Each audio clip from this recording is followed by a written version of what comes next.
Hello everyone. Today we are talking about component damage. So far I've tested 32 chips and 3.16 and I have a pretty good idea how good or how bad this first iteration is. Let me get this straight. I love the idea of component damage and chips being disabled or crippled instead of exploding very much. Well, unless the small ship is hit by a big missile or torpedo, then it should explode, of course. CIG introduced component damage in 3.15 and made it a lot more strict in 3.16.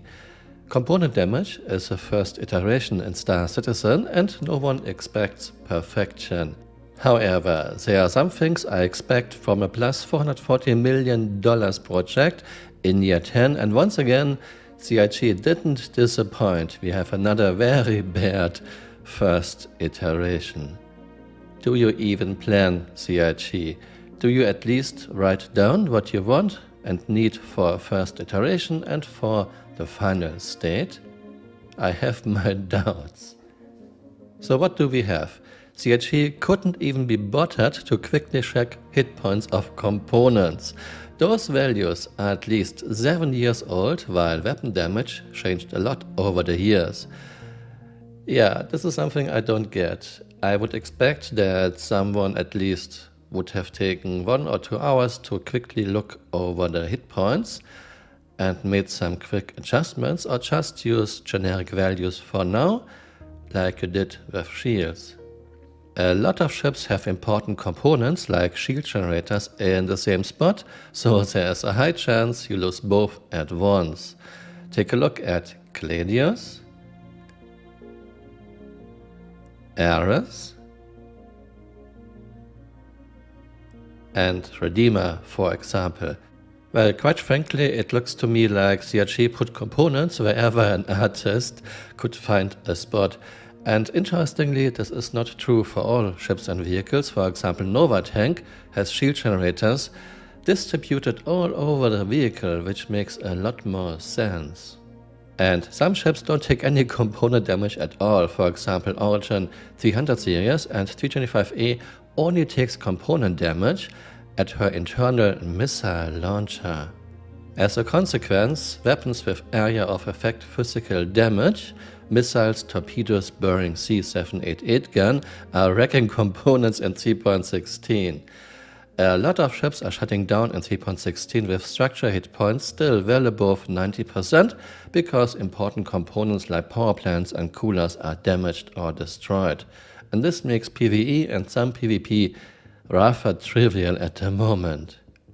CIG will fix some of those problems, but I don't think they will put components in different spots when we have more than one, for example, 2 shield generators.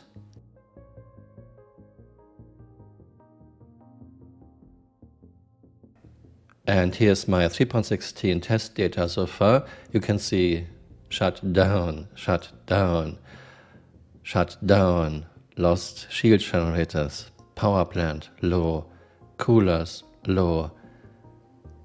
Yeah, actually this is what we want. We want to be ships disabled and not explode anymore, but it's just all over the place. It's just too quickly that ships are shutting down.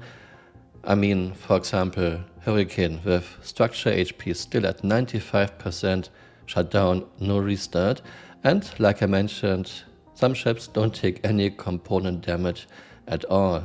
Origin 300 series, nothing at all, and 325A only takes component damage at her internal missile launcher.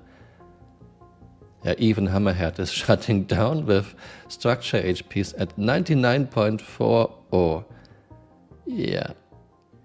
I like Chris, I still love Star Citizen, but it feels really bad to get such terrible first iterations with no planning whatsoever, not even checking component hit points.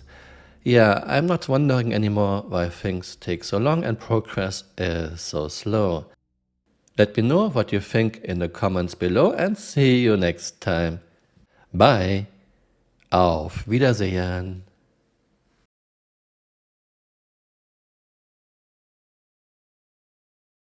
And now we have Flicker self-destructing a hover quad at the caterpillar. Let's see if the caterpillar gets destroyed.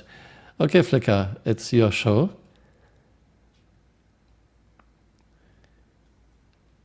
I hope that Flickr can make it.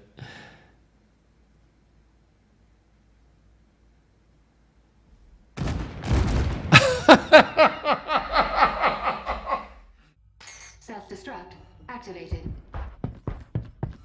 I hope that Flickr can make it.